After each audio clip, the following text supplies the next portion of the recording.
House comes to questions for oral answer. Question number 1, in the name of Marama Fox.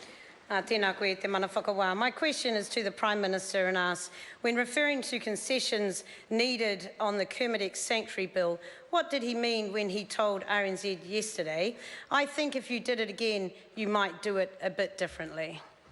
The Acting Prime Minister. Mr Speaker, I meant what I said, but don't intend to relitigate those negotiations.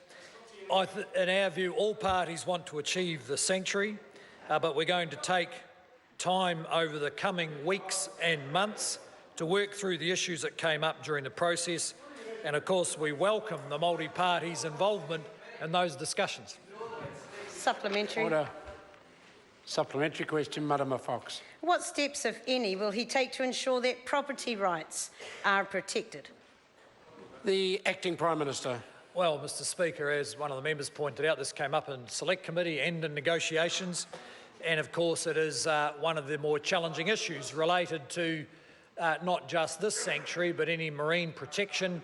In fact, conservation of land-based conservation values raises all the same sort of issues. So it wouldn't be appropriate for me to preempt those discussions because finding a way through does involve balancing competing sets of rights. Supplementary question, Marama Fox.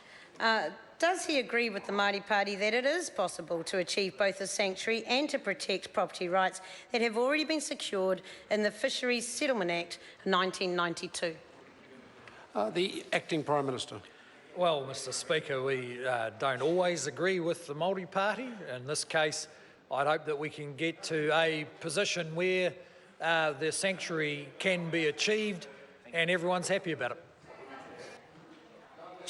Supplementary question, Kelvin Davis. To the Minister, does he accept that he erred in labelling allegations of an inadequate consultation with Māori over the Kermadecs as, quote, weak and, quote, mistaken, given that the supporting legislation has now been put on hold and the sanctuary is unlikely to be operational by the planned November 2016 start date?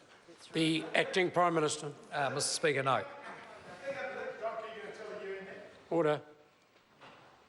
Question